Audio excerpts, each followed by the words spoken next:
10वां अध्याय। इतनी कथा सुनने के पश्चात महाराज पृथु ने देवर्षि जी से विनती की, हे महामुने, आपने कार्तिक मास में विष्णु भगवान की पूजा का महात्म्य सुनाया। इस मास में यदि अन्य किसी देवता का पूजन या व्रत होता हो तो वह भी कहिए। तब नारद जी बोले, हे राजन, आश्विन शुक्ल पूर्णिमा को ब्रह्मा जी का व्रत, कार्तिक कृष्णा चतुर्थी को गणेश जी का तथा अष्टमी व अमावस्या को लक्ष्मी जी का व्रत किया जाता है। जो कुंवारी कन्याएं कार्तिक मास में चतुर्थी को गणेश जी का कर्क चतुर्थी व्रत करती है, उन्हें सुयोग्य वर मिलता है। यदि विवाहित स्त्री इस व्रत को करे तो उसका सुहाग अटल रहता है। प्रातः काल स्नान आदि से निवृत्त हो चंदन आदि से श्री गणेश जी का पूजन करें, फिर सायंकाल गणेश जी का पूजन करके चंद्रमा का उदय होने पर उसको अर्घ्य देवे।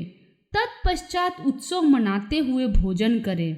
सधवा स्त्रियों को अपने सुहाग की रक्षा के लिए यह व्रत अवश्य करना चाहिए। कर्क चतुर्थी व्रत के महत्व का वर्णन करते हुए नारद जी ने कहा, हे राजा पृथु, अब इस व्रत का एक इतिहास हम तुमको सुनाते हैं, ध्यान पूर्वक सुनो। भद्रावती नगरी में सुधर्मा नाम का एक राजा था। उसके रविदत्त, सुशर्मा, जय शर्मा और सुशोभन नाम के 4 पुत्र तथा वीरमती नाम की एक कन्या थी। सुधर्मा ने अपनी कन्या का विवाह देवव्रत के साथ किया था। वे दोनों प्रेम पूर्वक रहने लगे। एक दिन अचानक घर पर सर्प द्वारा काटे जाने से देवव्रत की मृत्यु हो गई। यह देख वीरमती जोर जोर से रोने चिल्लाने लगी। आवाज सुनकर उसके माता पिता, चारों भाई तथा पुरवासी भी वहां पर आ गए और देवव्रत को मरा हुआ देखकर समस्त नगर दुख के सागर में डूब गया। उसी समय दुखों को दूर करने वाले महर्षि पुलस्त्य मुनि अचानक वहां पहुंचे। राजा ने हाथ जोड़कर विनय पूर्वक उनसे पूछा, हे महात्मन, किस पाप के कारण मेरी यह कन्या विधवा हुई है? पुलस्त्य मुनि ने बतलाया कि कार्तिक मास के कृष्ण पक्ष की गणेश चतुर्थी का व्रत न करने के कारण ही यह कन्या वैधव्य को प्राप्त हुई है। फिर पुलस्त्य जी ने कहा, एक समय दैत्यों के नाश का उपाय खोजने के लिए ब्रह्मा, विष्णु, महेश तथा इंद्र आदि सब देवता एकत्रित हुए। उस समय ब्रह्मा जी ने कहा कि गणेश चतुर्थी का व्रत संपूर्ण विपत्तियों का विनाश करने वाला है।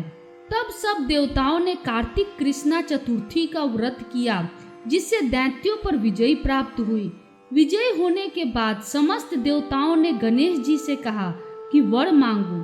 तब गणेश जी ने कहा कि जो स्त्री कार्तिक कृष्ण चतुर्थी का व्रत करे उसका पति चिरंजीवी तथा जो न करे वह विधवा हो। अतः समस्त स्त्रियों को यह व्रत अवश्य करना चाहिए। हे राजन, तुम्हारी कन्या ने इस व्रत को नहीं किया था, इसी कारण यह विधवा हुई। यदि अब भी यह व्रत को करे तो उसका मृत पति जीवित हो सकता है। इतना कहकर पुलस्त्य मुनि चले गए। तब राजा ने अपने जमाता का शरीर तेल में सुरक्षित रखवा दिया। इसके बाद जब कार्तिक मास आया तो उसकी कन्या ने विधिवत व्रत करके उद्यापन में ब्राह्मणों को दान दक्षिणा देकर उन्हें संतुष्ट किया, जिसके प्रभाव से उसका मृतक पति पुनः जीवित हो गया। नारद जी कहते हैं, हे राजा पृथु, सौभाग्यवती स्त्रियों को अपने सुहाग की रक्षा तथा संतान प्राप्ति के लिए यह व्रत अवश्य करनी चाहिए। इति 10वां अध्याय समाप्तम।